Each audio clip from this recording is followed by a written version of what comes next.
Hello, and welcome to You're Wrong About Musicals. I'm Esme. I'm now. You sound so happy to be here today. I'm ecstatic. You know, And today we are going to be talking about Six, the musical, written by Lucy Moss and Toby Marlow, who are basically like the main two people that are talked about when discussing this musical. So it is their first musical that they ever did together, and they met at Cambridge University when Lucy said, I was auditioning Toby for a show I directed in my first term. And then Toby says, that's not where we met. Lucy was this cool new director for one of the freshers plays and found her really cool. And then there's like this whole story about them at a cash point with bar and pints and then snogging the same person. It sounds like very Cambridge University activities. The other show that they did do though, before writing Six, was a show called Hot Gay Time Machine, an autobiographical cabaret written and starring Marlow. Some background on them as people, because they are quite young. They're both like in their mid-20s, and I know when they especially won the Tony for Six, there was a lot of fuss made about how they were really young and how it's this new voice in musical theatre, which is cool. So some background on them. Lucy Moss was born and raised in Ealing. so dang. Never heard of that before. That's crazy. It's Ealing. Don't know. Let's read the next quote and then we will talk. Yeah, tell me more about this Ealing place. Any dance schools she got interested in? Moss got interested in dance and musical theatre via her local ballet school. Oh, we can't. Do I say the next only bit? this ballet school had a name. Do I say the next bit? No, you can't, because that is just our friend's name. It's just our friend's name. We actually know what dance school we do. We know quite well what dance school it is. I never went there. Did you go there? Yeah. Did you? Yeah. And then when I found that out, because like I knew this because one of our friends was like, oh yeah, like our costumes used to get confused because they have like similar initials. Oh my god, they do. And so not only initials. And so she used to get like these really big costumes as like a child. And then when I was reading like an article about her, about Lucy Moss, I was like, oh my god, this all makes so much sense now. I understand her psyche completely. You know, when Six first came out, I really loved it. And then you find out stuff like this, and it's like, that's why I liked it. I mean, more to the point. Anyway, by the way, I know Six is like a massive fan base. I'm not saying that everyone who loves Six is from Ealing, West London, and went to this specific dance school. Because then it would be like a relatively small thing, and like we don't actually know her personally. No. We'd like it the record to state. Just we don't know. I tried to work out because they didn't say what, and I think she like didn't go to school in the area. I think she went to like a private school somewhere else. That checks out. Yeah. Toby Marlow was a child actor. Shocking. I think they were in like some child's thing. Again, made a ton of sense when I read it. Not as much sense as, oh, I know exactly what dance. See, the reason why we're not saying the dance school is because it's not public information. Yeah. But we know. And we don't feel like doxing ourselves that much. To be fair, there are a few dance schools in the area because I've attended at least 2 of them. No, that's the thing. In my head, I was like, if you know the area, then you're probably thinking of about 2 or 3 right now. Anyway, it was actually Toby that got the idea for Six.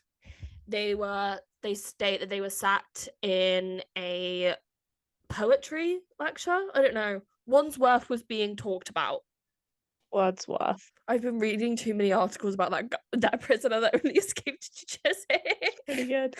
My favorite meme was when you return to prison after spending some time in Chiswick, knowing all our artisanal bakeries. I saw the one that was just like, man's went to Chiswick, the only place in London that watches the BBC. apparently he was found like camping in Greenford. That's like where his camp was. Fuck's sake, man. We need to be on the map for something other than crime. We've had a bit too much crime in the area recently. Yeah, anyway. Wandsworth, who I don't like Wandsworth. Wordsworth. They sound too simple. Wordsworth, I don't. I want to make it clear right now because I'm pretty sure Esme's gonna keep this in. I don't like Wordsworth. I'm not like defending him. I'm gonna get his name right. I fucking hate Wordsworth. Yeah, I don't like But him. you will say his damn name because I spent too long studying Wordsworth. Wordsworth, and yes, he is mentioned in a Taylor Swift lyric, but I like to forget that about her. Amazing. Mel's moved into her uni room. Yeah. When I lean back and I face slightly away from the screen, so I can't see Esme anymore, I can see all 3 of my copies of the Phantom of the Opera, the book. I'm getting a 4th one. It's just been dispatched. My copy of Andrew Lloyd Webber, Unmasked, a memoir. You were the only person to read that. Of the 1943 film Phantom of the Opera. My cassette that Esme got me of the original Phantom of the Opera recording from the 1980s. That was her birthday present. What My one DVD set. Oh my god. I just bought entitled "The Shows Must Go On: Iconic Musicals from Andrew Lloyd Webber and Classic Stage Shows Produced by Cameron McIntosh," which has a ton of shows on it that I can watch if I had a DVD player, which I don't. Surely, does your computer have a DVD? No. Thing. Spent 40 quid on that. For no apparent reason. I'm gonna watch it. I'm gonna take it home with me. Yeah. We can watch I'm gonna watch it. We should make a drinking game out of it. No, I'm not gonna get drunk and watch Love Never Dies. I need to be completely sober to really appreciate it. I want to watch it drunk to see if I appreciate it more. I reckon the emo rock is gonna really hit harder. Yeah, so after telling Lucy Moss about it, she was a bit against it. She was like, it might actually be a bit shit and a bit naff. They came up with the idea of the musical about Henry's wives, but didn't come up with the structure until a girl band competing with each other to see who had the worst time with the brutal Tudor monarch. It proved perfect way to dispel all of like the myths around them. They wrote their shows simultaneously while studying for their finals. This is an American article, hence why the word finals is used. We do call them finals. Do you? Yeah, we do at least. I don't. What do you call them? Exams. Yeah, final exams. Okay. I thought that was pretty American. Marlow stated, I don't know how I managed to get a degree because they just spent all of their time writing Six. And they took it to the Edinburgh Fringe with a cast made up of fellow students with it kind of becoming a success straight off the bat at the Fringe. Some of the further inspiration for writing it was the idea of women not having a lot of good parts, where women normally have the emotional ballads and the guys have the big character songs. They really wanted to create a musical that had good songs for women. They've never seen Newsies, clearly. That is just men. And like a woman has like 2 songs. Okay, are you gonna tell me that Santa Fe is a character song and Watch What Happens is a ballad? Yeah, I was actually thinking about that and I was like, I mean, I guess if you went back to like the 80s. Newsies. Huh? I guess if you went back to like the 80s, then that might be true. What, writing Six in the 80s? But no, I was like, I swear like most modern musicals have good character songs for women. I mean things like I get like again, even with Phantom. Waitress has both. Yeah. Also, Six has both. We'll get to it when we do our thoughts. I don't know. I feel like it's just a cop-out way of being like, we're not like other musicals. We're modern and feminist. We're Six did start the absolute horrific trend of feminist songs and musicals. Fuck you, Anne Juliet. I see you and I hate you. And Six is directly responsible for Anne Juliet, and I hate Anne Juliet. You do. Anyways, I also hate all the ladies from Operation Mincemeat, and that is just from that Six. is a Six song. I heard that one. Moss I and listened to Marlowe Six, should and then it went sue. to radio afterwards, and all the ladies came up. I would just think, wow, there's a song on Six that I don't listen to that much because I don't really know this one. When I heard it, I was like, Moss and Marlowe should sue. Yeah. Anyway, anyway, the musical was also influenced by the conversations that shaped the Me Too movement, and the darkness of contemporary gender politics is lightly applied. Do you want to do the synopsis? Believe it or not, there is a synopsis for This it. is so stupid.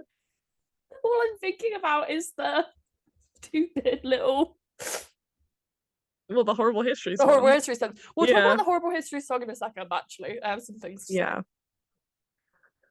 Divorced, beheaded, died. Divorced, beheaded, survived.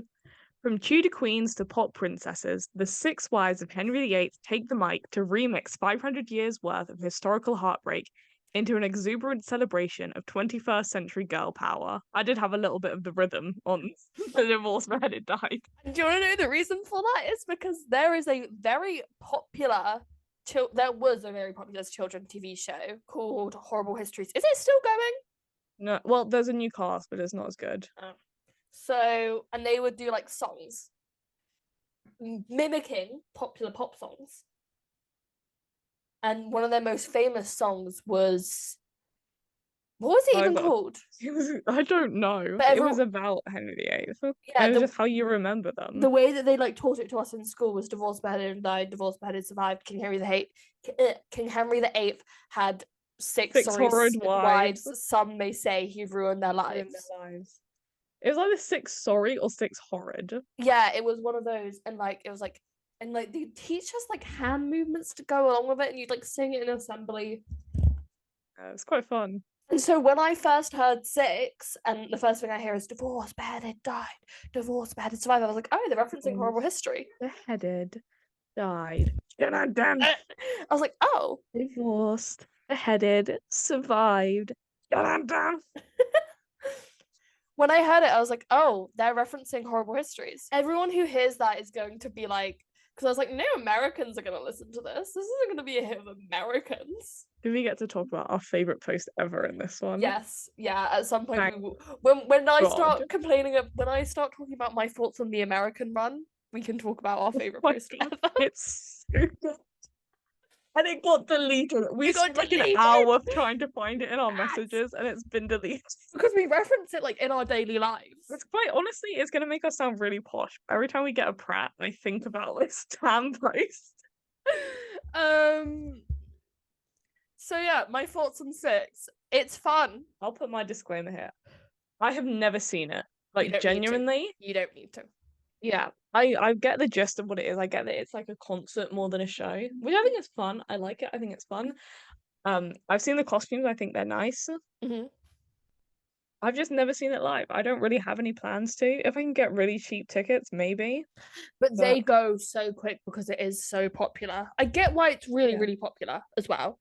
It's also the thing I've never I know I've never seen a bootleg, obviously. But I've never seen one of Six in particular. Ever felt the need? No, yeah. It's just you get the I get what it's about. And we've done enough professional performances where you can kind of piece it together. All of the Queen's songs are directly modelled after a current pop star or a pop star at the time that they were writing it, with it being labelled as Queenspiration. Fun. One thing that I do have to say is I do kind of take a bit of annoyance with all of like the if they can tack a Queen pun onto anything, they will. Oh yeah. And I'm not I don't hate it so much. When did Six come out? Like 2016 or something ridiculous? No. Yeah. No, anything post 2020 has kind of blurred together for me. Its first big year was 2018. 2018, end of 2018, start 2019. Like that's when it was like took off. It went to Broadway in 2019, didn't it? No, 2020. We'll get to it. Oh. Again, everything is kind of blurred together for me. See, the Six timeline was really hard for me to work out because I remember stuff happening and I remember a year, and then I'd look at it and be like, no, you're like 2 years off. Yeah. So I was like, yeah, it's in the 2022 Tony season. No, it was in the 2022 Tony season. I was like, how is that humanely possible? Someone please explain it to me. Anyway, so the Queenspiration for all of these people is Wait, Aragon. can I try and guess? Okay, go ahead. Aragon. Beyonce? Uh-huh. And someone else. I don't know who the second person is. Shakira. Okay, I can see that. Um, Berlin. Oh There's fuck, I know technically who. 3. Lily Allen, maybe? Yeah. I'm trying really hard not to look at the doc in front of me. I think it's Lily Allen. Lily Allen's 1. I know Seymour's Adele.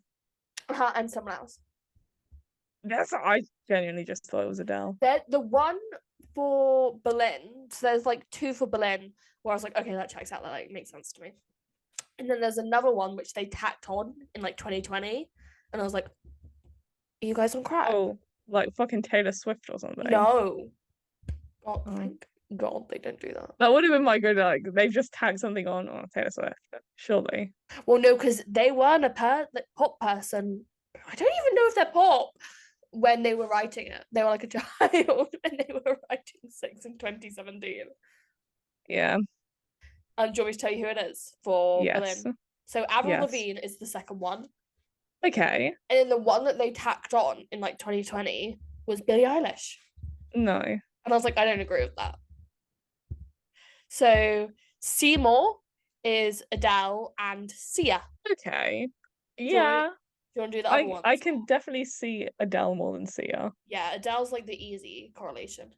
Guess some moral. Sleeves. Yeah. I remember reading it because I'm pretty sure it's someone stupid. It's like Nicki Minaj. Yeah. And there's no way they said it's Nicki and Minaj. Like Rihanna? Yes! This is just such a ridiculous These duo. 2 middle class white people were writing a Rihanna song and Nicki Minaj song. And they're like, yeah, this is the one. This is our claim to fame. I do really enjoy the next 2 actually. Yeah, okay.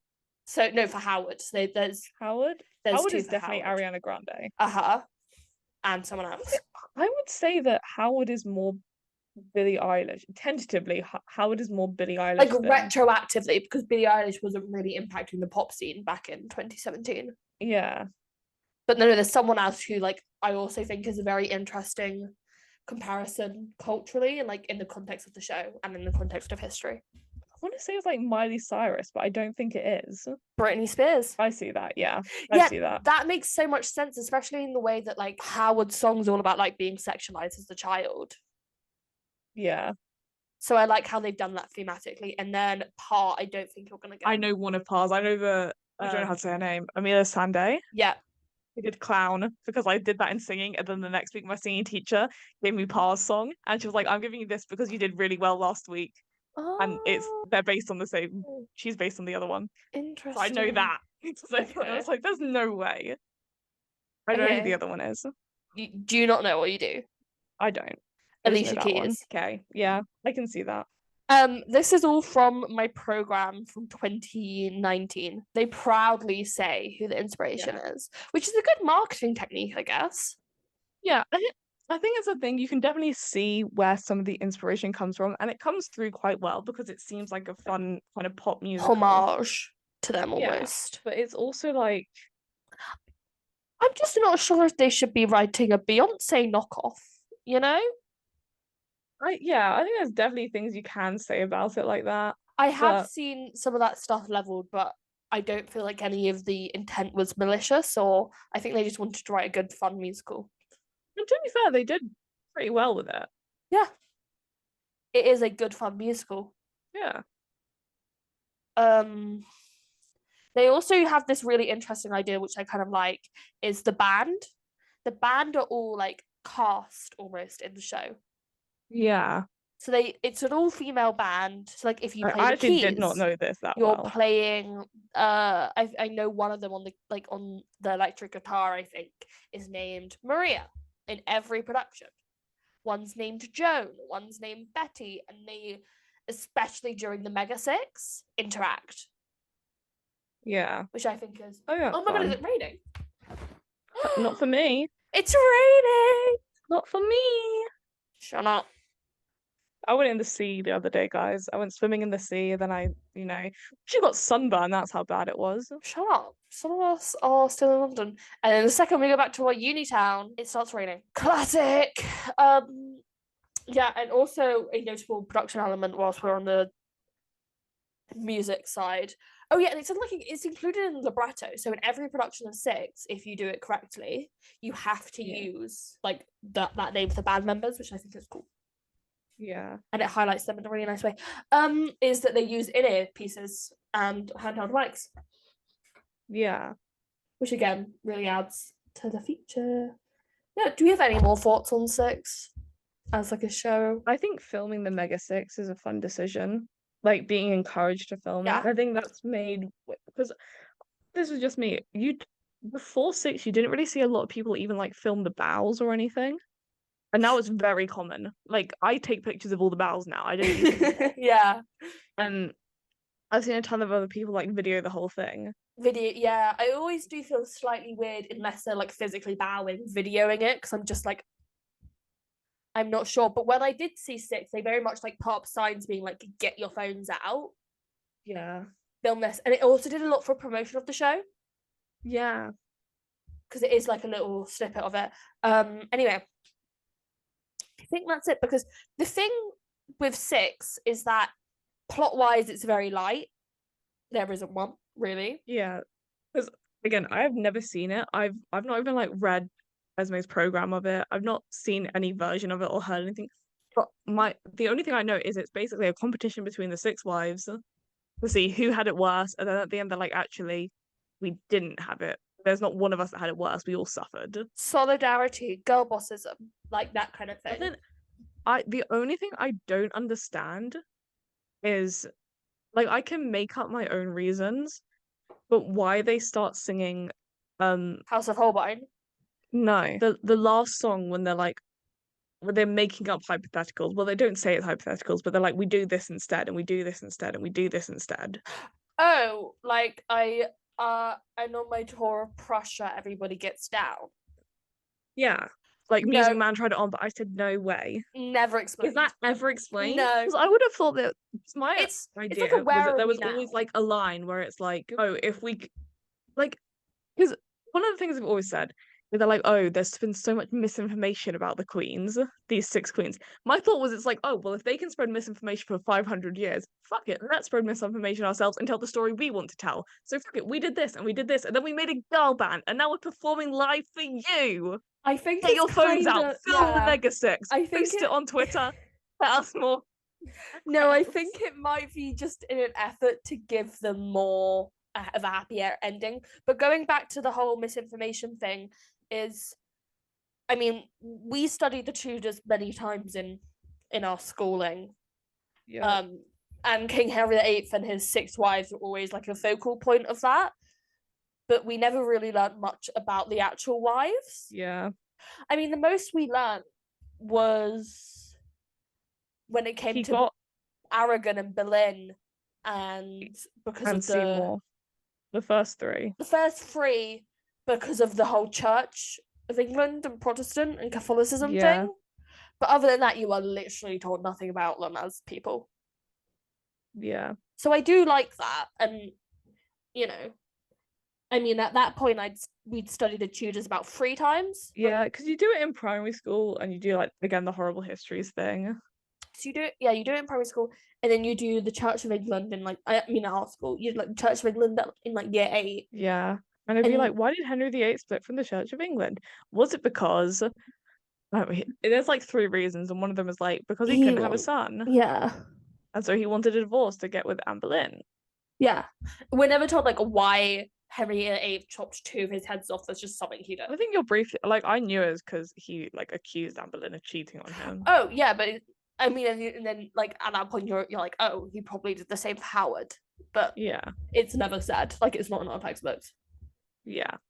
And then we studied it again in year 10, I think, when Six was really, really popping off as well. Well, no, because we did one of our GCSE topics was Elizabeth the Elizabeth First, First, yeah, which is Boleyn's daughter. yes, And so we studied that really, and then you talk about like Mary Queen of Scots, who is yes, Aragon's daughter, and then you talk yeah, about like Seymour's son because he was king, then he yeah. wasn't because he died.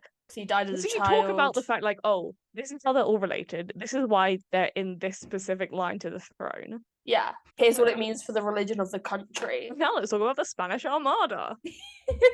Now let's talk about Spanish ships. Like, and I think for Americans, this was their first introduction to it, other than like a cool I think fun like fact. a lot of people do the Six and Hamilton comparison. Mhm. And part of me is like, no, they're very different, but also they're really not in terms of like the fandom experience of them. Oh, 100%. Yeah. I definitely saw less of the fandom of Six because I did not engage with it that much. But See, I saw a lot of the Hamilton fandom, and I can assume that they're somewhat similar. so it's really interesting if we're talking about the fandom of Six, because I was kind of told about, hey, this is a musical called Six in like late 2018, I want to say. Yeah. Yeah. Um, teacher was like, you need to listen to this. It's really cool. Like it's new, it's cool. Listen to this. It's about Six Flags Henry VIII. Which teacher told you? No, it was not a school teacher who told me about Six the musical. It was someone. It was Damien. He was like, you need to listen to this if you're interested in it. So I gave it a listen. I was like, oh, this is good, and it felt very indie and underground because at the time it was playing at the Arts Theatre, which is a tiny ass theatre. Yeah. And it didn't really have that much of an online presence, so I kind of felt like I was keeping this little secret. And then all of a sudden, it's everywhere.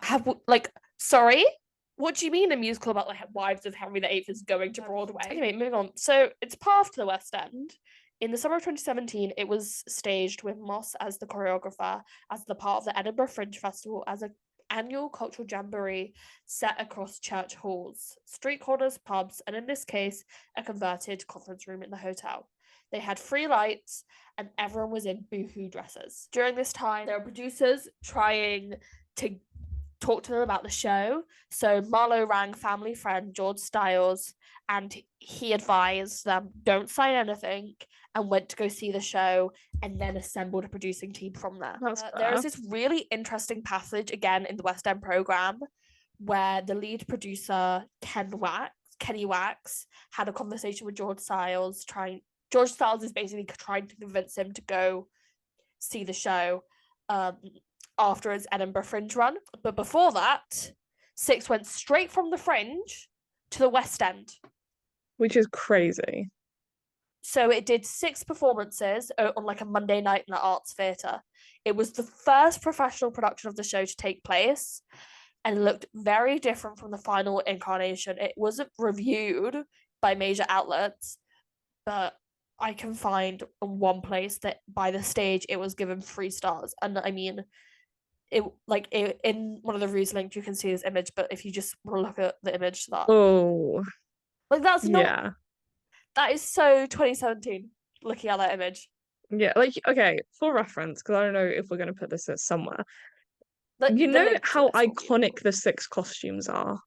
Yeah, like it's a big part of the show, basically. Like you think of 6, you think of the costumes, and we were at the V&A musicals exhibit. Oh yeah. And they had one of the costumes on display. And they are genuinely incredible close up. They are a work of art. But yeah, the image I'm looking at from this original run, they're just in normal clothes. Yeah. Which, I mean, could be a look, but it's not the greatest choice of ordinary clothes. It's not elevating it to the standard that 6 needs to be at. So after it did that, it headed back on tour to workshop and attract some more producers. That's when it attracted. That's when Kenny Wax got involved. So in this conversation, which is in the program, I don't know whether it still is, but it was as of 2019. Kenny Wax said, "What's the runtime?" George says it's 70 minutes and doesn't want to expand. It's for the Netflix generation. That's also one thing. One of the things with 6 is it's one act. Yeah. It's 70 minutes. It's pretty impressive what the performers do night in, night out, because it is so physical. Yeah. They leave the stage and they're singing and they're dancing and all this other stuff. Kenny then said, "I have a theatre if they want to do some performances over Christmas. I will try and see it tonight." At this time, Kenny was on a train from London to Bristol. They were not on tour in Bristol. So he does what any sane person will do. And he went from Bristol to Cambridge So he got back to Bristol, right? Rounded up his 16-year-old daughter, whose current musical references were Dear Evan Hansen and Hamilton. The ideal audience, really. Yes. Said, right, we're off to Cambridge. Do you know how far away? Do you know how long it takes to get from Bristol to Cambridge? I think I can guess. Are they getting a train? They're driving. They're driving? Yeah. Like 6 hours. It normally takes 4 hours, but they claimed it took 3, and I'm like, is it? That is a lie. What the fucking speed limits did they break? I mean, they were going at like 7 p.m. on a Tuesday in December. Okay, maybe that's fair. But apparently the show times were really weird. They were like 11. And then they like came back to Bristol. Same night? Same night. The tour would play the Arts Theatre again, as stated, between August 30th and the 14th of October, before going back to the Fringe and ending their tour in Glasgow on December 30th, 2018. I think this is where the costumes come in, if you want to talk about them now. I think the costumes are incredible. They're really beautiful. They're really detailed. Having now seen them close up in the V&A. Mm. I also think what's really interesting is how unique they are. Yeah. Yeah. Because you get like a color, but you're not gonna get this. So it's like what Anne Boleyn always wears, like green. Because there is something Green to do with green sleeves. sleeves, yeah, in her history. Yeah. I mean, I'm looking at the poster right now above my desk. So Aragon is gold. Yeah. Boleyn is green. Seymour is like a white color, which makes sense because she is almost viewed as the martyr of. Yeah. She's almost viewed as the purest of the wives, if that makes sense. Yeah. Howard is pink, I know. Howard I is don't know what pink. Cleves is. Yellow? Cleves is like a orange. No, it's like a red. Cleves is red. Oh. And then Parr is blue. Blue. Yeah. Yeah. You get like those colors. But then all of the costumes are different. Like the swings have different costumes compared to what the I saw someone use the word overstudies recently, and it's becoming part of my vocabulary. Interesting. What do you mean by So you know how you overstudies? have an understudy? Yes. So you have an understudy for a role Oh, and an yes. I overstudy for the saw role. that being thing, and I was like, oh, I really Yeah. like that actually. I think mean, overstudies is a fun word because all of the other words you have like the regular performers and the normal performers. And it's normal. like that's not quite true. No, Especially with like alternates and swings, that's not really exactly. what they are. I mean, we will get to 6, and it's under alternates and swings. Yeah. And also they have their own costumes, which I like. Yeah, that's what I'm saying. Like they have a unique costume. And especially do they have a super swing for 6? I feel like they do. So we'll get to it in a moment for the original cast. But when I saw it, I saw understudy Boleyn, who I believe was Vicky Masterson, and her costume was blue. Yeah. And it was different. And like it was hers, if that makes sense, which was nice. Because I feel like some of them might have ones that they wear for because I don't know if I'm making this up, but I feel like I've seen just plain like black and white costumes. yeah, I like the fact that they have their like each cast member has their own costume. Yeah. But also looking at them, it's really genius because it melds both it looks quite modern, but also looking at it, you can tell it's Tudor by the silhouettes. Yeah. So they have the puffy sleeves, they have the right The shapes. collars. Yeah. Also all of their costumes have somewhere they can store their mics. Yeah. For dancing. And the boots as well. Yeah. I just think the costumes are really genius. And I think it's because so many I think I will say this in a way that I'm going to try and make it I'm going to try to make it make sense basically. But because so many shows are story based, the costumes have to stay the same to make sense for the story. Yeah.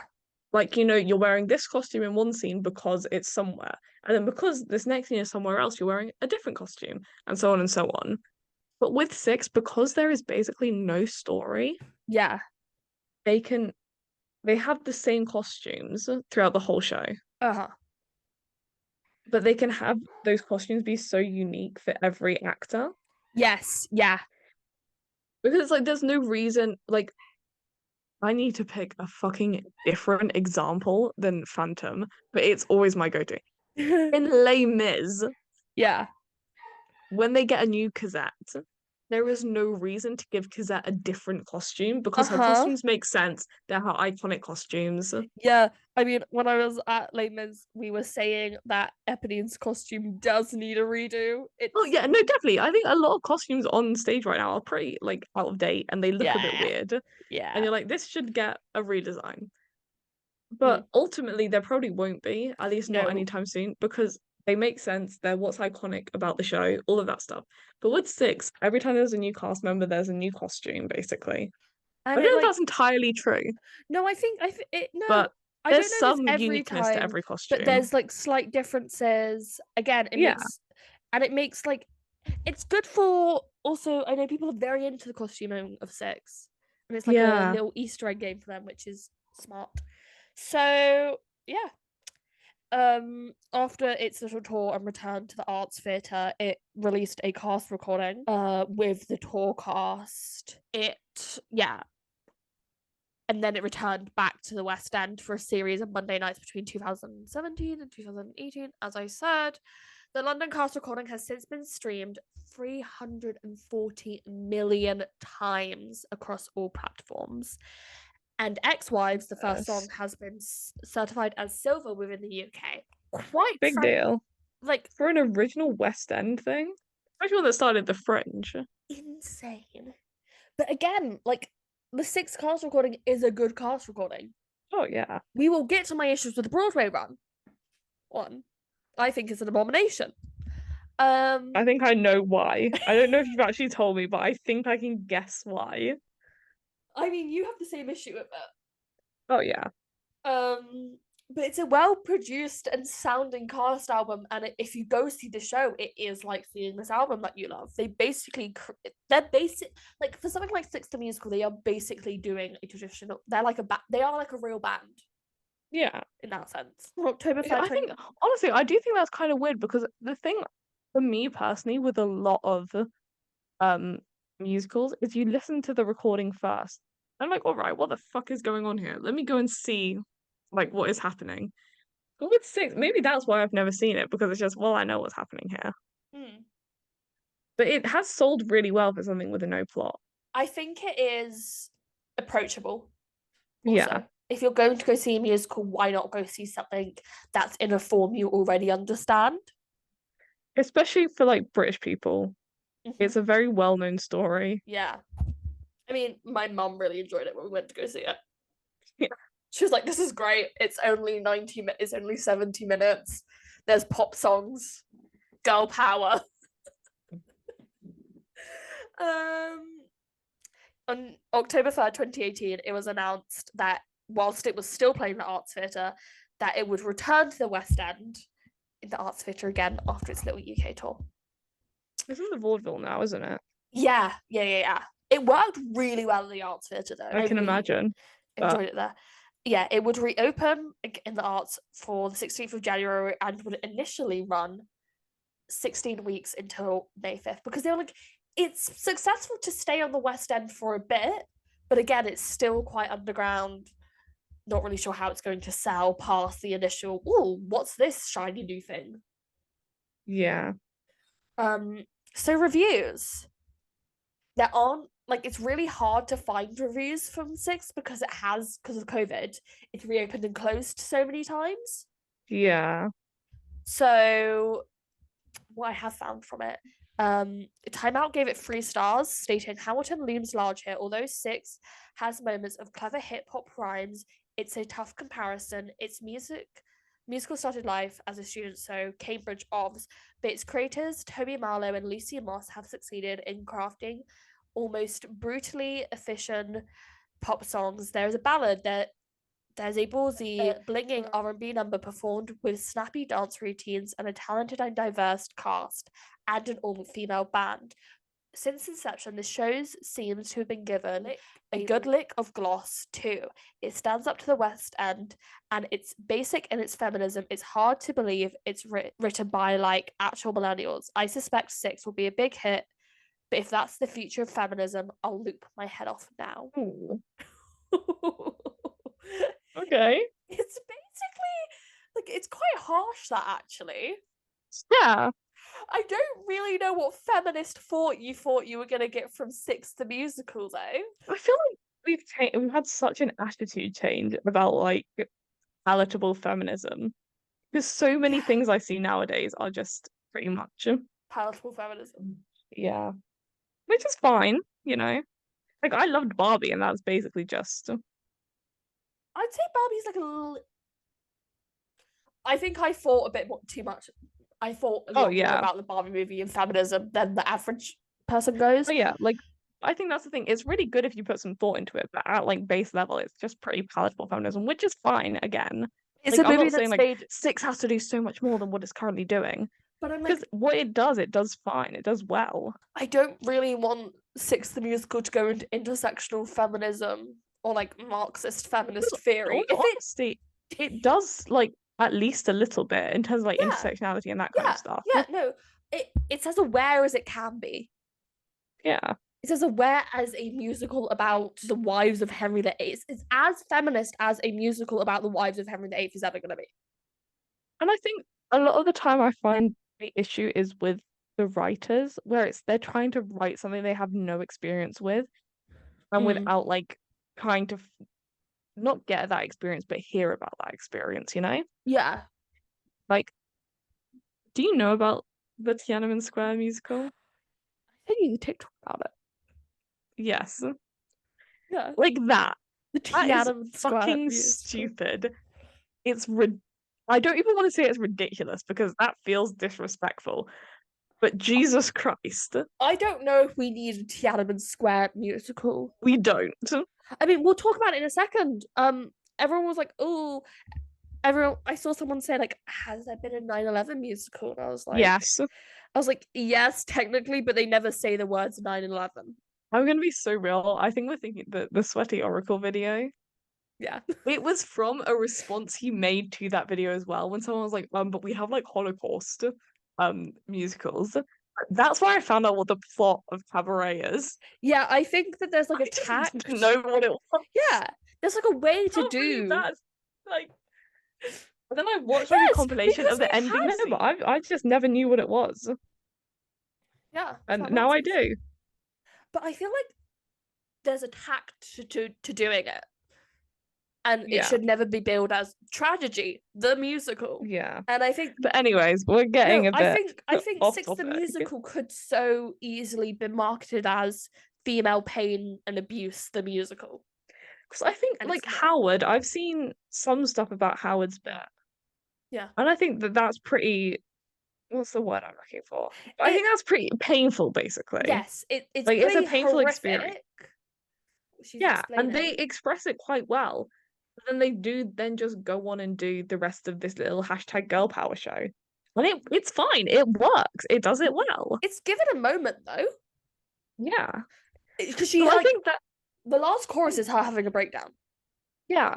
And I think in my mind that's why I always assumed that there was some line before the finale about like, hey, let's just make up what we want since everyone's made up all this stuff about us and Mm. erased all of our stories. That was my assumption that it was, oh, they have gone through all this pain. Take Howard, for example, Yeah. and they've gone through all of this. It sucked. It's been horrific. And then they've been lied about for like 500 years. Mm.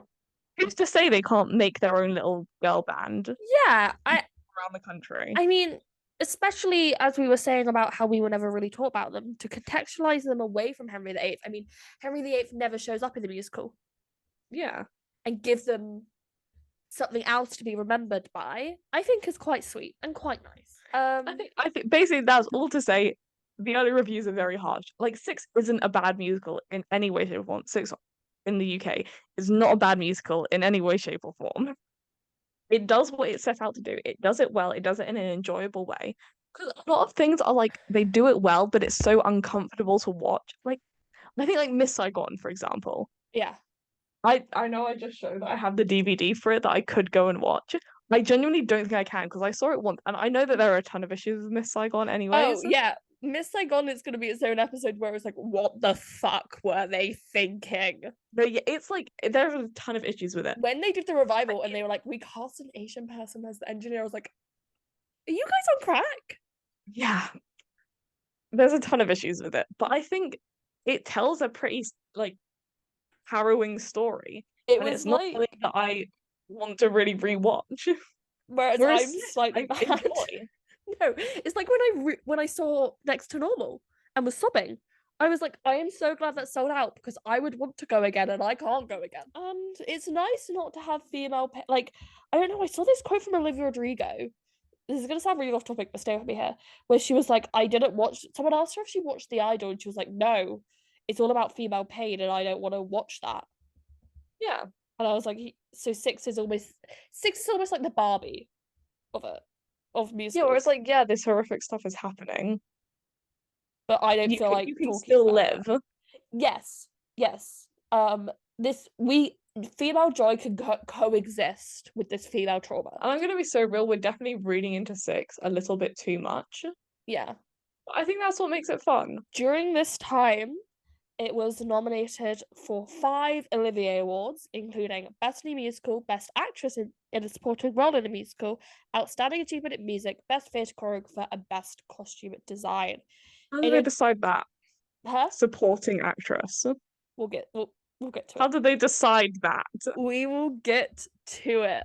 In literally, like I'm The about to Six say. is kind of the epitome of an ensemble show. They did not win any Olivier Awards, with Best Musical going to Come From Away. Outstanding Okay, that's Achievement in fair. Music went to Come From Away, and Okay, I'm they sensing a theme. they did the Matilda thing. They were nominated as the Queen from Six. In a supporting role, Yes, all 6 of them were nominated. that's a violation. Like, not to get really British, but that is a violation. Violation. That's a violation, man. Mans would not have that. Nah.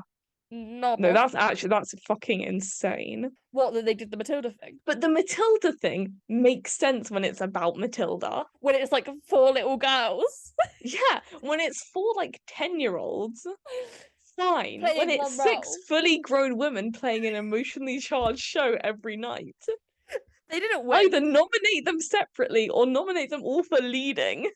Yeah, they didn't win though. Yeah, but it's not even about. It's how do you decide that that's supporting? Who were they thinking? Oh, you know who's the lead in this? They're like, oh, well, we can't nominate Henry VIII. Who are they putting as the lead in their heads? I think they were like, there's no lead. But if you can nominate all 6 of them at once, just nominate them all for a lead. It was quite funny because I did actually watch this Olivier's because I had like been to see Come From Away like literally a couple days before it. And Love so I was Come like, From Way, still haven't seen it. okay. It's so good. So they did lose to Patti LuPone. Okay, that's bad. But as I was Sorry. watching it, I did think that they all looked a bit like it looked really funny because they like when they do those boxes to have like everyone on Yeah. camera, they were all just sat there being squeezed into a box. Christ. Hey, and isn't that what the show's about? At that point, can they just like create an ensemble award? Honestly. So as we're learning, the Olivier's kind of just do whatever they feel like in a year, in any given year. Oh yeah. I'm kind of scared for this year's. I'm really scared. Can a new show please open and be really good? We're begging because we think All right. the performance that they did of Ex-Wives has 12 million views on It's very iconic. YouTube. It's very iconic and it kind of launched the show to a wider audience worldwide. Yeah. It's weird because I don't imagine the Olivier Awards having that big of an audience. No, I just think once it got uploaded to YouTube, people just were like, oh, this is a really entertaining show to watch in this format. Because the Olivier Awards is the perfect format for Six. Oh yeah. Some musicals. It's like when we went to Western Live, it was like the perfect environment for like the Tina musical. Yes. And like It was Moulin Rouge. perfect. And then like Probably the Moulin Rouge right now is really good though. The Moulin Rouge in the West End right now is really good. My mum saw it. Oh, I really want to see it. So Six is now becoming massive at this point. Like, it's everywhere. Do you want to talk about the post? Because that was truly the moment I was like, oh my god, Six is big. So, I don't know if any of you guys have listened to Six the musical, but it includes quite a bit. You have actually listened. We're going to assume you have, but it includes quite a bit of not even British slang, colloquialisms, like just kind of common vernacular. words that we just use over here for fun. And there was a post, and in all honesty, this post had very good intentions. It was made with the sweetest. Yeah. But it was not made by a British person. Oh, absolutely not. And so it was basically, here's what all of these British words mean in Six. Because obviously if you're not British, you're not going to get them. And it had some good ones that was like, oh yes, thank you for telling me this. Yeah. I don't remember what they were. But they got some of them right. And it was like, this is very helpful. And then there's this line in Don't Lose Your Head. And who am I kidding? I was Pret a Manger. And for reference, in case you don't know, Pret a Manger is a food chain here in the UK. Normal people just call it Pret. Pret, that's what we talked about earlier. We were like, Pret.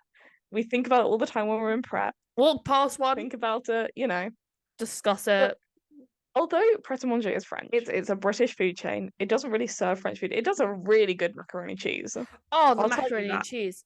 Very good. Yeah, it's really good. It does pretty good drinks. It's like a coffee shop basically with more food options than you might expect. Some of their baguettes. Oh yeah. They have some good food. But this, I can only assume American. I don't want to be like they were American because I don't actually know. We were like, Pret a Manger means ready to eat, which is true. I think that's where it came from, but I think the reference is more sandwich shop, Pret. Yeah, so the idea is, it makes sense saying, oh, she's ready to eat King Henry VIII. It's a little bit of a sexual innuendo. Innuendo for the king. The joke about it is that Pret a Manger is a very British food shop. It's got a French name. Anne Boleyn is British but grew up in France. Am I thinking that right, or was she born in France? Yeah, something like that. There's some connection. One of the two. She's French and British. This person was like, Pret a Manger means ready to eat. It's kind of concerning.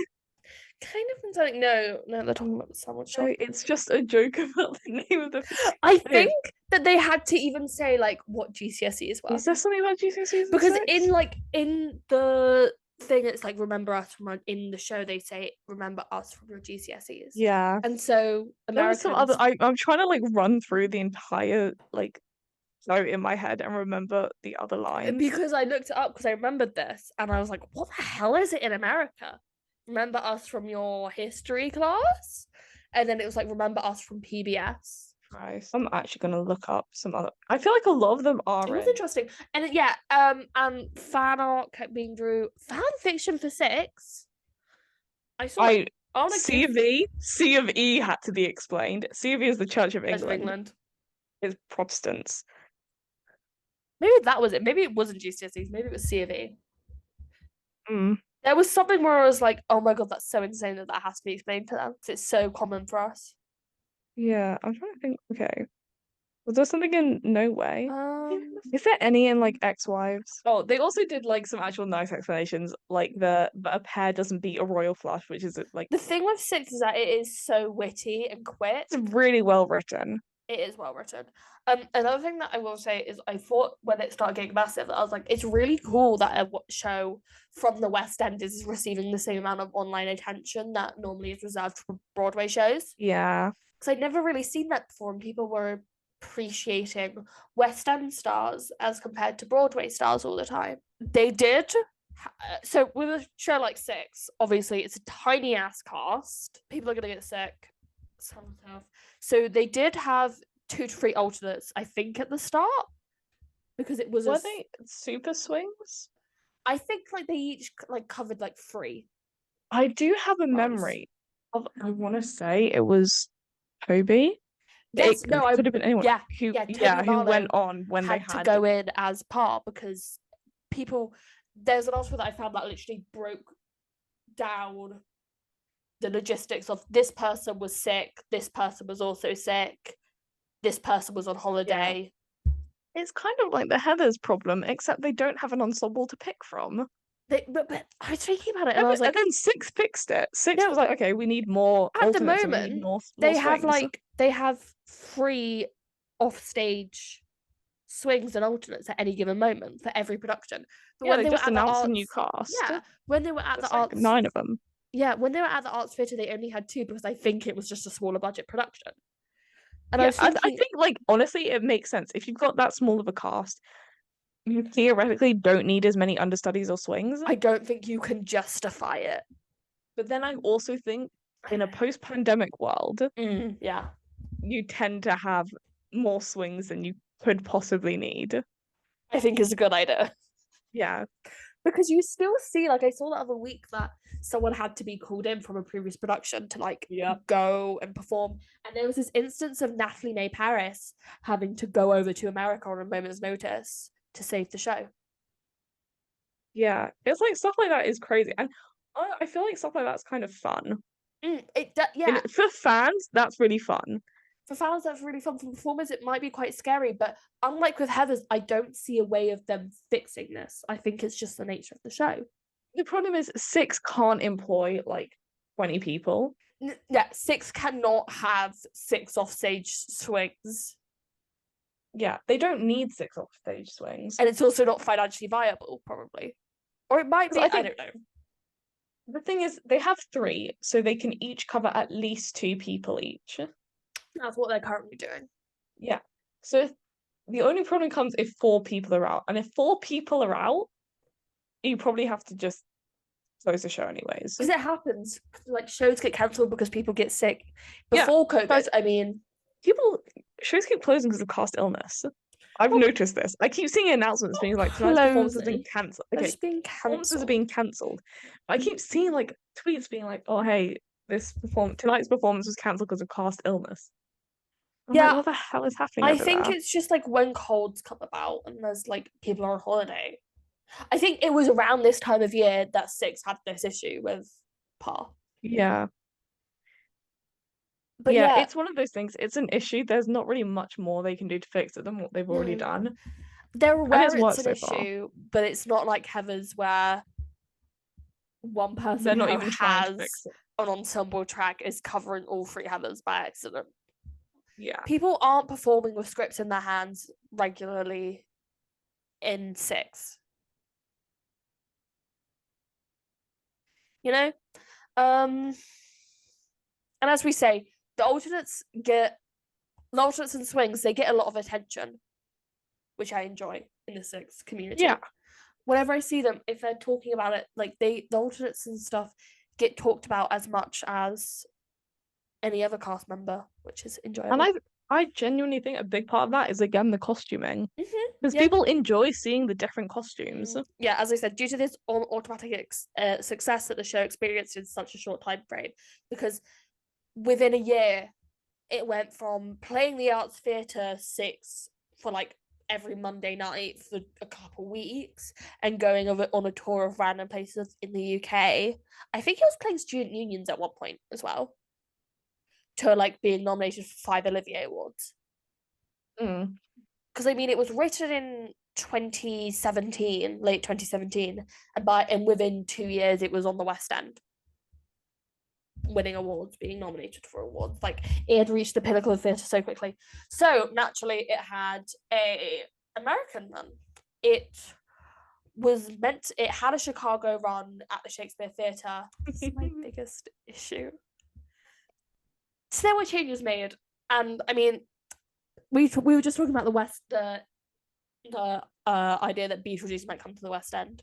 When Beetlejuice comes to the West End, they will have to change some lines just for a British audience. Yeah, there's things that won't make sense. Like the genuine like is just coming through to mind is in the whole being dead thing, part 1. There's a line which is so drink your $50 wine. That's going to be changed because we don't have dollars. Or, that makes perfect sense. One example in Chicago is at the end of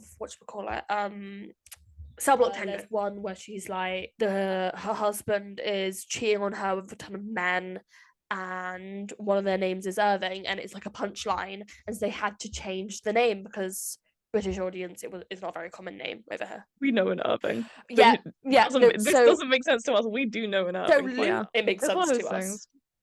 things. Like, I think that's the thing when you switch between countries.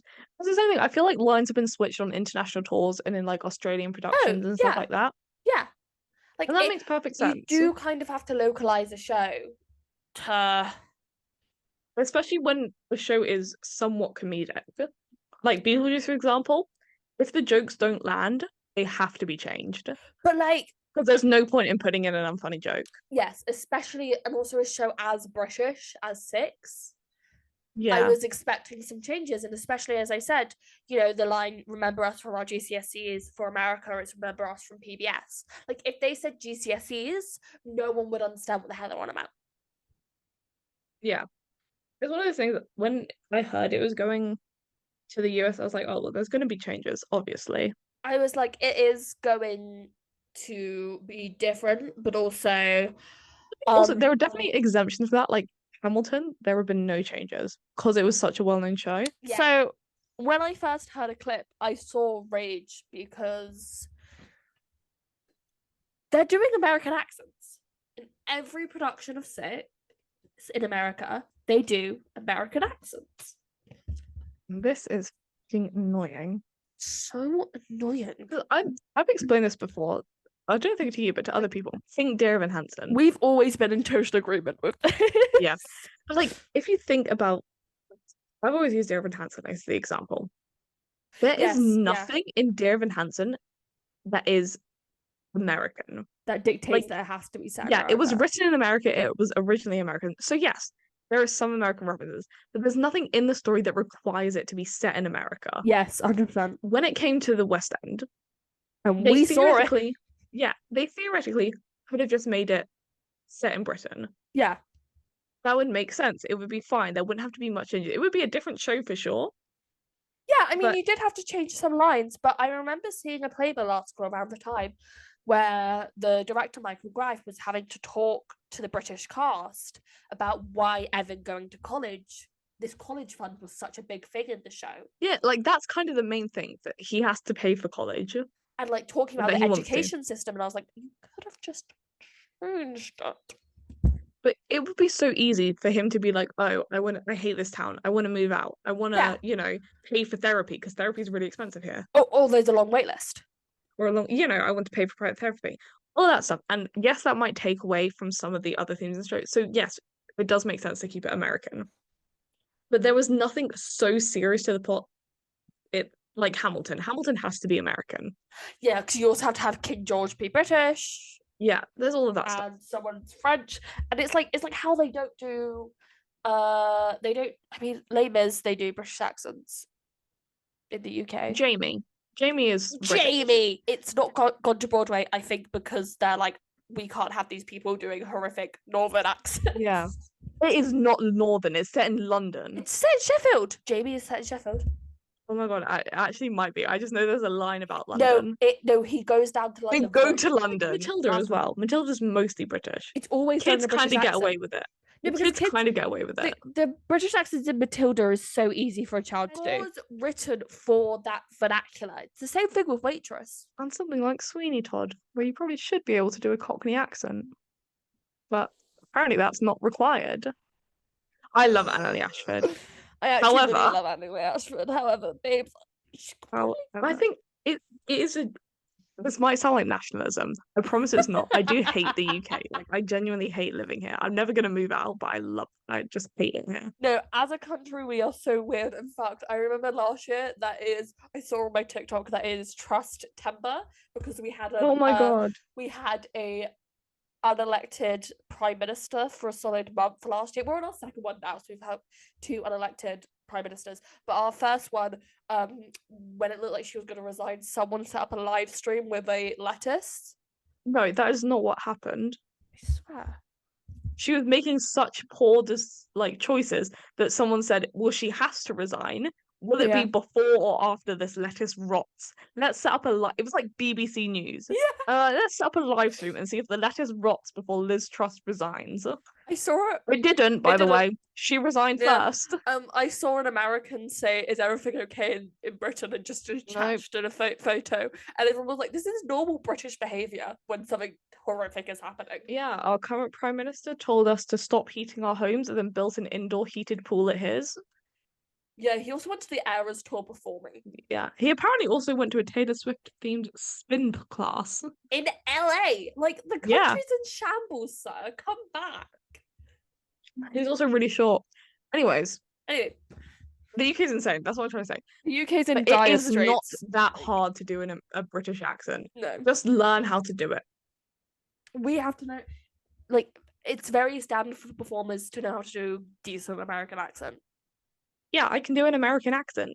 I can do an American accent. Like, it's exactly. so I feel easy. anyone who wants to go into acting and has done any kind of acting class will be asked to like learn how to do an American accent.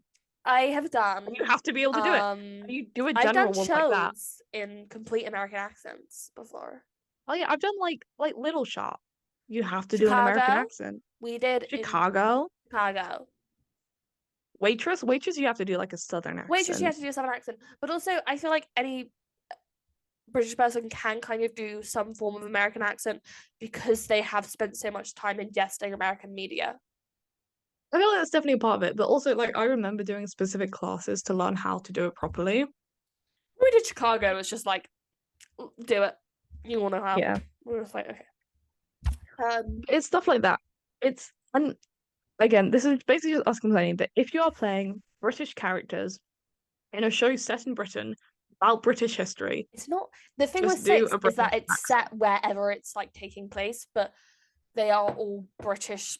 They were all queens of England. I think it's the thing as well, like Boleyn's songs are so linked to her accent. She's the only other one with like a distinct accent. Going back to What's the her name? inspiration thing, one key aspect of Lily Allen's songs, you know, if you listen to a Lily Allen song, it's very bitty, and Yeah. it's very the way it's written to almost highlight the British accent. Like, I don't know, it always sounds off to me, but I just don't like it. Let's read. It's like if you heard us do, I mean, there would be other problems. But if you heard us do Hamilton, oh yeah, in a fully British accent, you'd be Yeah. like, no, that's wrong. This is an American. That It's called sounds Hamilton, wrong. an American musical. First of all, it's set in America. It's about American people. Yeah. Do it in the right accent. And we're like, what? Anyway, so That's our complaints. That's our complaints. When it was reviewed. Oh, also fun anecdote. I was walking around New York and I walked past the theatre where Six is playing, and they were playing the soundtrack out loud, just Oof. on it. And I fully had a moment of, am I hallucinating? Can everyone else hear Heart of Stone being sung in an American accent and is acting like this is normal? Or am I just that sleep deprived? Anyway, so the Chicago Tribune find that reviewed it. on. They said some very interesting things actually that I'd like to share, especially for now. There's one thing where I'm like, you're gonna have some thoughts. I'm gonna get a game up so I can angrily put it down when I hear this. No, it's not angry. Well, you're gonna be angry because Dear Hansen is mentioned. Oh, I knew that. I read ahead. I saw that Dear Hansen and Be More Chill was there. But yeah, there's one other show that we've talked about in relation to Six.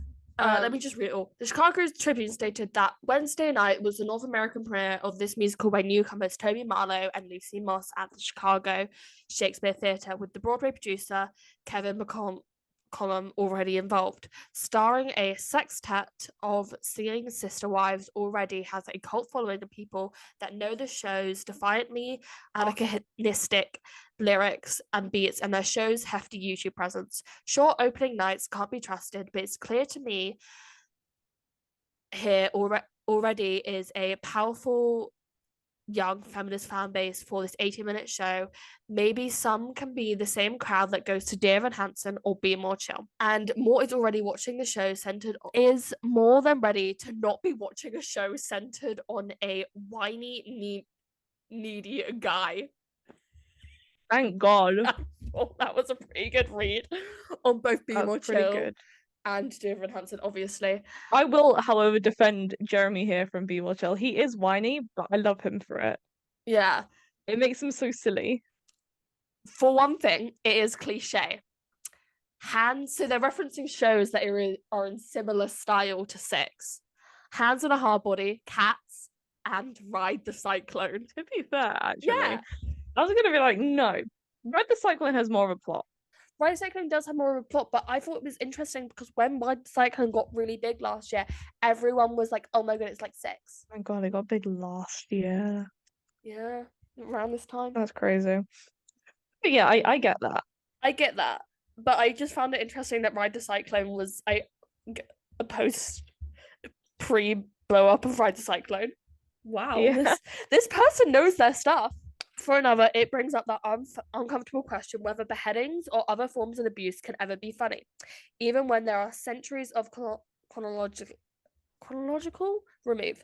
Marlow and Moss, gifted comedic writers, are smart enough to bring up that issue themselves towards the end of the show, but still is better roamed further than its own device and deeper into the actual stories of the women itself, as does Hamilton, retaining to the anachronistic viscerality. I mean, we've kind of talked about that notion of it not focusing too much on the trauma of these women's lives. Yeah. But I really found it very interesting, the comparisons it was making between Be More Chill, Dear Evan Hansen, and Ride the Cyclone, and Cats.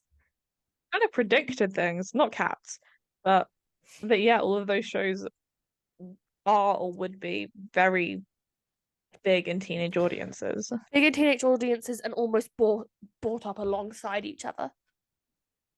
Yeah. So on the 1st of August 2019, it was announced that it would be playing the Brooke Atkinson Theatre, which was home to Waitress at the time. The theatre is now renamed the Lena Horne Theatre. But before that, it was doing a tour stopping at ART Boston, Minnesota, and Edmonton. Its opening night was set for March 13th, 2020. I would be so excited to see this. Happened. I remember the day it was announced to go to Broadway so vividly. I dug out a conversation I had with dear friend of the podcast, Toby. Oh my god. On this very matter. Because all of the big Broadway Instagram accounts, which is kind of genius. I have no proof of this. Just trust me. What I'm about to say might devalue what you guys trusting me, my memory of that certain day, but because all of the big Instagram accounts were posting a purple crowd with coming soon, and then like an hour later it was like Six is going to Broadway, so it kind of created that buzz before. So I text Toby and I go I said it to him, I'm like, this means Six is going to Broadway. I was like, did you see about Six? And he goes, what? Did someone die? Oh my god. Do you want to know what my response was? What? No, it's going to Broadway. But I did get a concussion today. It was that day? It was that day! It's the day I got a concussion in the south of France. The 1st of August. So it was Tuck Day. Six announced it was going to Broadway and I got a concussion. And then you saw some hot paramedics. Some hot paramedics came, yeah, might have been the concussion. Probably was. So, yeah. So as we know, Six the Musical definitely opened on the 13th of March 2020. To sold out runs, every seat in the theatre full. There were mobs of people outside for months to come. Screaming the whole way through. Yes. Yeah, no, obviously it did not happen. We all know what happened. We don't need to talk about it. It post-shutdown, it was the first musical to open since its opening night was set for the day of the shutdown. Oh yeah, basically my whole thing with Six was like, I was like, it's too British to work on a big scale in America for as long. If you can remove the British aspect of it, I don't know. Well, I feel like the British aspect was what made it good. So post-shutdown, it finally opened in 2021. And it was the first show to reopen on Broadway. So I think it's very iconic. sweet. Pretty iconic. You know, I realised my memories kind of come back in full form once theatre started coming back. I just genuinely don't remember anything ever. That's I a lie. I have remember a really good you memory. do have a good memory for some stuff. So yeah, on the 5th of October 2021, Broadway was back, and in attendance was Jimmy Fallon. Icon. Are you sure you want to be saying that in this climate? Nope. Lin-Manuel Miranda, because of course. Icon. Yeah, you can say that. Bowen Yang, Jeremy Harris, and Ariana DeBose. Iconic turnout. Yep. I'm sure Jimmy Fallon was lovely to everyone. Oh, obviously. Why wouldn't he be? He's got to be on his best behavior for the reopening of Six, for the opening night of Six on Broadway. They had their own cast recording, the American version, which was Yeah, it keeps coming up and I hate it. It was live from opening night, and I just don't like it. I hate it. One thing I will say is that the alternates have their own version of Hearthstone, which is nice because, as I said, they are such an integral part of the show. As we've spoken, they were nominated for the Grammy for Best Musical Theatre Album, but did not win. It went into it was nominated. Yeah, it was nominated in the 2022 season. This was like when I was having my oh my god, the 6 states are so weird, because when it came time for the Tony Awards, they were nominated in the 2022 season because if they had literally opened a day before, One day earlier, they would have been in the 2021 season where Aaron Tveit was the only guy nominated. were they also nominated for supporting actress in the Nope. Tonys? So they got 8 Tony nominations, including Best Musical, Best Original Score for Toby Marlow and Lucy Moss, Best Direction of a Musical for Jamie Armridge and Lucy Moss, Best Choreography for Best Costume Design, Best Sound Design, Best Orchestrations.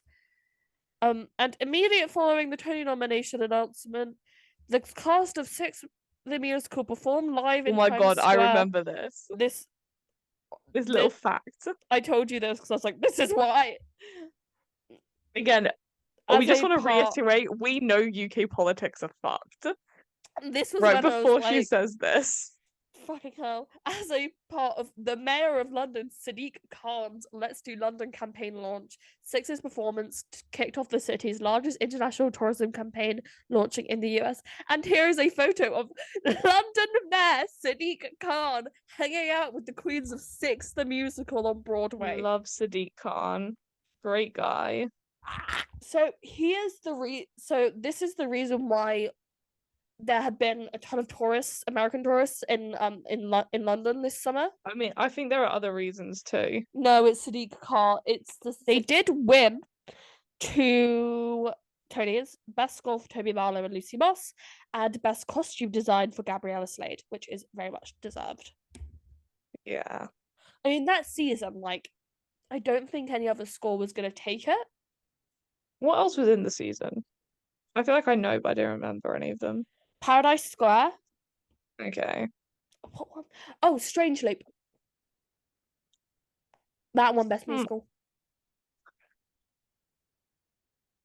I still haven't seen Stranger Loop, so I can't comment that much. I want to see it. I've heard very good things. A friend of ours really loves it, and I feel like I trust their opinion. I trust their opinion. Toby Marlow's win was the first out non-binary composer to win and lyricist to win a Tony. Notably, the Queens were not nominated for a Tony. Wow. So their stories getting erased over and over again. It wasn't like when the Matildas again went to the US and they got like a special Tony. However, they did win the Ensemble Award and the Drama Desks. The right category for Six. I mean, I still think it should have been a 6-way leading actress. Yeah. I guess. Ensemble is kind of the next best we could get. Ensemble's gonna be as good as it's gonna get. There has since been 2 American tours running at the same time, being the Aragon and Berlin tours. The Aragon tour was announced before it even got to Broadway on August 2019. Again, did not happen due to the pandemic. The live version of the recording is at number 11 on the Billboard charts in 2022. There is a pro shoot ready to go with the full London cast, with performances being suspended for a week for them to like film the shots, and then they did 2 performances, which was like a lottery you could enter to win, which I feel like is the right way to do a pro shoot recording. Make sure people that really want to get in. This was not the first time that the full original cast would reunite in London, with them performing in Hampton Court Palace 3 different times in 2021. Why? Because it is the Genuine question. Because it's the old residence of Henry VIII. Yeah, exactly. Why would you go back there if you were the queen who he killed? Yeah, I don't know. I think it was like right before the theatres fully reopened, and so they were just trying to drum up some support for theatres. They did then move to like the Lyric. Andrew Lloyd Webber organize it. No, I think he was too busy doing his protesting. Threatening to get himself arrested to reopen the Andrew theatres. was too busy doing his version of protesting. Did it or did it not work? I think COVID restrictions were gonna be lifted anyway. Since there is a Norwegian cruise version, productions in Australia, and a production in Korea, where the English cast came in for 3 weeks, did it in English, and then they got a Korean cast to do it in Korean. Which is pretty sick. And long Phantom, of course, just want to throw that in. Back to Phantom. There have been non-replica productions in Budapest and Warsaw. There are talks of a movie. Budapest always gets non-replica productions, and it's really annoying me because I want to go see them. Budapest is where they had the really cool chandelier one. I remember you saying, actually. Yeah, it's a non-replica in Budapest, and I really wanted to see it. Yeah. Budapest, please. Budapest let you in. Let me in. I want to see them. So yeah, there's talks of them doing a movie. Short movie. A 6 movie. Yeah. I don't really know what the plot would be. Yeah. Or how that would work. Not a pro shoot or like no, a movie. You know what DVD I also saw when I was buying my musicals one? Heathers. Yeah, and another one too. Which one? Operation Mincemeat, the movie. Oh, I'm surprised you didn't buy that for like. I didn't. I thought about it and then I was like, no, I actually don't want that in my house. Only good vibes in the new house. In your house, yeah. I don't really know. I think they'd have to like make more of a plot to get people to go see the movie, or it could be like the Cats movie. Again, Cats has a plot. Like, just to be clear, it's not good, but Cats does have a plot. Yeah, but I'd say like if Cats has a plot, 6 has a plot. Oh yeah, because there's that whole thing of like letting Grisabella in, and she's like an outsider. So yeah. Yeah, you have various characters with different stories. They're all telling their stories. It's why I think Ride the Cyclone is different than 6. In my opinion, Ride the Cyclone and Cats are more similar than Ride the Cyclone and 6. Because it's the idea of they are all telling their story in order to reach a goal. Yeah. There is no goal in 6. Oh, to be the leader of the band. But that's not like a... There's no stakes to that. There's no stakes, and it's always seen like, oh, which of us had it the worst? Yeah. And then at the end, they're actually like, none of us. We all had it the worst. Yeah, and it's weird. You know? Agree. Yeah. There's no stakes, there's no real plot like there is in Red Cyclone and Cats. Cats has a plot. Yeah, okay. Yeah, that's where you're up to date on 6 now. I don't know what 6's future looks like. I wonder how it will be received in 10 years. I think probably the same. It's not a very controversial piece or like a very time-sensitive piece. I think the music might start to sound a bit outdated. Yeah, but like time. Yeah, like Phantom is 80s and it's still popular. Yeah. I could see it running in London for a long, long time. I'm not so sure about Broadway though. Oh yeah. But in the same way that I can see Hamilton lasting a lot longer on Broadway than it will on the West End. Yeah. Yeah. Because I recently saw that they're starting to send tickets to TKTS on Broadway.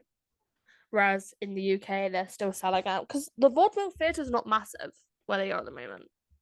No, it's pretty small. Pretty small, but it's like a big enough space for them to like sell a ton of tickets at a high price. Anyway, hello, editing me from the future here. We had some technical difficulties, aka my dogs decided that the outro of our podcast was the perfect time to start barking. If you didn't know, I have 4 dogs. But next week we will be putting out Heather's Part 2, which is a fun time. We've already recorded it actually, so it's a good episode. I think it's quite funny. It's quite light. It's shorter than our other episodes normally are, but it's a shorter time frame. We don't have as much to get through. And also logistically and behind the scenes look for you, we are both uni students and we are going back to university. Well, Nell's actually already back. I'm going back this weekend. I would have already been back by the time you're hearing this. But yeah, so we needed a fun, light, short episode to put out before, and also on the 2nd of October, mark your calendars, we will be putting out a big episode. Now, this episode is actually in honour of Nell's birthday. So I think I said a couple of weeks ago, you will know when it's Nell's birthday. Well, here's your warning, it is her birthday coming up. You're just going to have to listen to the end of next week's episode to figure out exactly what we're doing. You can probably guess it, though. But yeah, so we are actually on all social media platforms. We are, not all of them, though. We're on Instagram, TikTok, and Twitter. I always feel like we're horrific at promoting them. We do have a YouTube, but we haven't uploaded any of the episodes, so if someone wants us to do that, we will. It's not that hard, I just keep forgetting. And also, if you guys have any suggestions of any musicals you're like dying to hear us talk about, let us know. We'll be more than happy to hear your suggestions. We do have until the end of October planned out, content-wise, but post then we haven't got that many plans. So this is your opportunity. If you have a musical that you're dying to hear us talk about, let us know. And if you have strong opinions on this, good or bad, leave us a rating. Leave us a review. We want to hear from you. It doesn't have to be good. It just has to be funny. Anyway, bye-bye. We will see you next time for Heather's Part 2.